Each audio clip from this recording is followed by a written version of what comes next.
هنعمل النهارده مراجعه على الوحده الثانيه في اهم الاسئله اللي هتقف قدام. استاذ ادهم، اول واحده بيقول لي المدينه التي اتخذها محمد علي عاصمه السودان ومقر للحكمدار مدينه مين؟ اشهر مدينه كانت عاصمه السودان الخرطوم. برافو، يبقى هنكتب الخرطوم. ياسين، اول من شغل منصب حكمدار هو مين؟ برافو، اسماعيل باشا. اوعى تتلخبط وتكتب الخديوي اسماعيل عشان احنا قلنا اسماعيل باشا ده ابنه. نيجي يلا يا محمد. توقفت توسعات محمد علي بعد عقد معاهده لندن. برافو. عبد الرحمن بيقول لك هنا ركز محمد علي عند ارسال البعثات السودانيه، خلي بالك على ده بقى، التعليميه لمصر. على التعليم ايه؟ يعني لما كان بيجيبهم يتعلموا.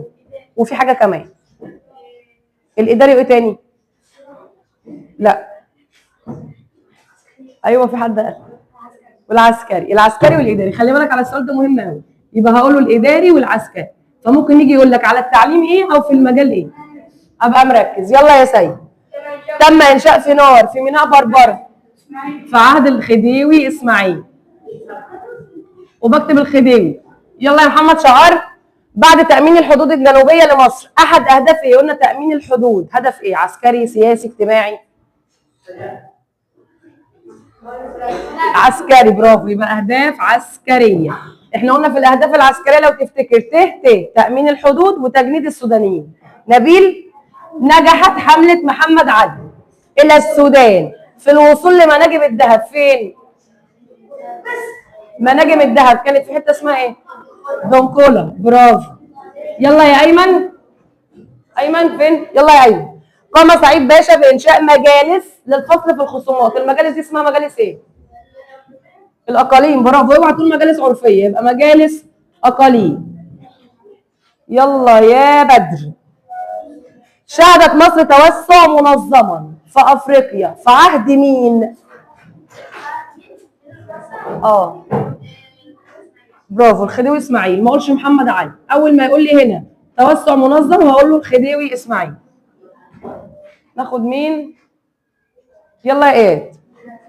تحالفت الدول الاوروبيه مع السلطان العثماني لايقاف توسعات محمد علي فعقدت. برافو، معاهده لندن. نبدا في التقيل بقى. يلا بما تفسر. اول واحده يلا يا مالك. اول واحده انشاء محمد علي حاميات. الحاميات دي هتعمل ايه؟ اسمها حاميات، هتحمي البلاد كلها، هتامن الحدود وهتنشر ايه؟ الامن. يبقى لحمايه البلاد ونشر ايه سنه اولى؟ الامن او السلام. يلا يا محمد. هنا تعدد الاهداف العسكريه لتوسعات محمد علي. ايه الاهداف العسكريه اللي اتعددت عشان يعمل ايه؟ احنا قلنا العسكريه تامين الحدود. برافو. تجنيد السودانيين، يبقى هكتب تامين الحدود الجنوبيه. برافو. وتاني حاجه تجنيد يا سنه اولى السودانيين. طيب فتحي ورا. بما تفسر، يعني ليه سوء الاوضاع الداخليه في عهد الخديوي اسماعيل؟ في كل مره بقرا نفس السؤال. ليه ساءت الاحوال الداخليه؟ عشان ازمات ايه؟ ماشي. وايه تاني؟ وكانوا بيستعينوا بمين؟ بالاجانب. برافو، يبقى انا هكتب هنا بسبب الازمات الماليه والسياسيه والاستعانه بمين؟ بالاجانب في الوظائف العليا. في مشكله كده؟ نيجي للي بعده. يلا يا حسن. نشر محمد علي الكتاتيب ليه؟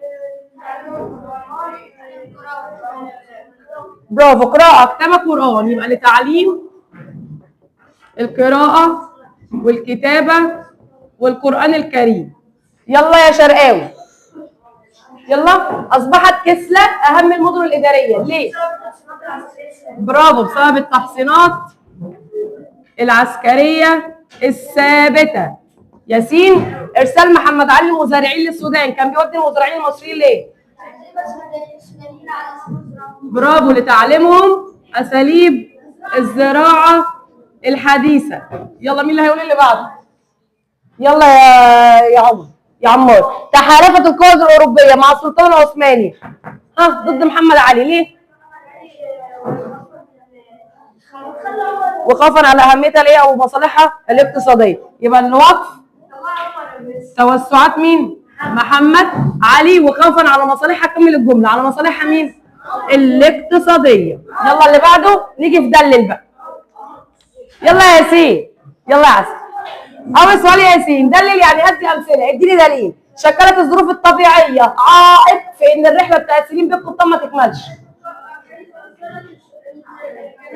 برافو، كان بسبب وجود مين؟ الجنادل والشلالات. شاطر يا ياسين. طب تعالى على اللي بعدها. عبد الرحمن، عمل محمد علي على تطبيق العدل والقانون، ايه الدليل على انه طبق الحاجتين دول؟ لا، انا قلت اول ما الاقي عدل وقانون اقول عزل مين؟ عزل الموظفين اللي كانوا بيعملوا ايه؟ المعروفين باستغلال مناصبهم وسوء ادارتهم. يبقى عزل موظفين المعروفين باستغلال مناصبهم يا ياسين، وايه تاني؟ وسوء ادارتهم. طب نيجي للي بعده. يلا يا معاذ، دلل عليها يا معاذ. قام سعيد باشا ببعض الاصلاحات الاداريه.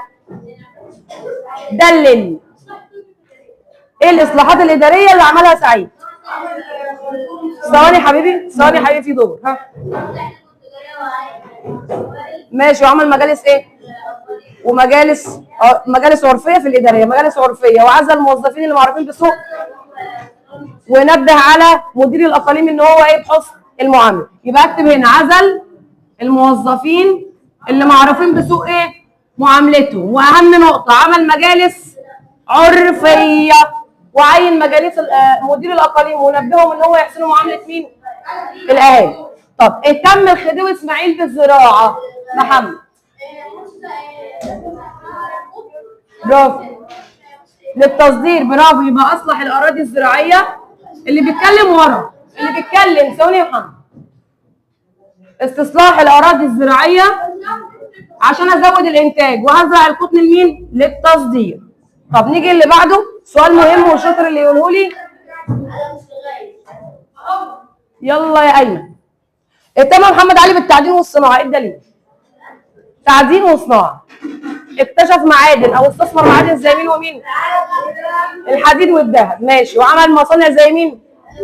البارود وترسانه السفن. يبقى هكتب هنا المصانع زي ترسانه السفن ومصانع البارود. وعندي المعادن زي مين ومين؟ استثمر الحديد والذهب. طب نيجي اللي بعده يا بدر. بدر، ما النتائج على اهتم سعيد باشا بالسودان، ايه النتيجه؟ لما اهتمها عمل فيها ايه؟ اقعد يا سيد بعد اذنك، هو اللي بيجاوب. قول يا بدر. بص السؤال هنا هو بما تفسر. هو انا لما كنت بقول بما تفسر، هو ليه راح السودان؟ كنت بقول عشان يعمل ايه؟ دراسه. طب هنا بقى بقول لك ايه النتيجه على اهتمام سعيد باشا بالسودان؟ هقول له ادى الى دراسه اوضاعها، تنميه وتحسين احوالها. يبقى هكتب هنا نفس الاجابه، ادى الى. وقفي كده. اقول له ايه؟ قلنا ادى الى دراسه اوضاعها وتحسين احوالها وتنميه مين؟ نورت. تمام. يلا يا محمد، النتيجه على عقد معاهده لندن. قول له برافو. قلت اول ما اقول المعاهده اقول ادى الى تخلي محمد علي عن الاراضي اللي فين؟ اللي خارج مصر. طب ياسين، ده النتيجه على اهتمام محمد علي بالزراعه. هو اهتم بالزراعه، ايه النتيجه بقى؟ برافو. زياده مساحه الاراضي الزراعيه وزياده الانتاج. زياده الاراضي وزياده الانتاج وحفر قنوات الري، مفيش مشكله. تعالى على النتيجه عبد الرحمن. النتيجه على توسعات الخديوي اسماعيل في افريقيا. هو لما توسع ناحيه فين؟ حلو. ضم ايه؟ مدن او مناطق كتير. يبقى هو لما يجي يقول لي هنا النتيجه على التوسع اقول له ايه؟ توسع في جنوب مين؟ مصر، او وصلت توسعاته في جنوب مصر، واقول له ضم العديد من المناطق. اللي بعدها يلا يا ياسين ورا. النتيجه على اهتمام اسماعيل بالملاحه النهريه. هو لما اهتم بالملاحه النهريه عمل فيها ايه؟ اصلاح جنوب وادي حلفا. برافو. يبقى اصلح مجرى النيل. برافو. جنوب وادي ايه؟ حلفا لسير مين؟ السفن. وعمل ترسانه ايه؟ ترسانه السفن اللي كان عاملها محمد علي. طب اخر سؤال يلا يا عمر. اهتمام اسماعيل بالطرق البريه. بريه يبقى اهتم بالطرق البريه وعمل سكه ايه؟ بمحاذاه نهر النيل. يبقى اهتمامه بالطرق البريه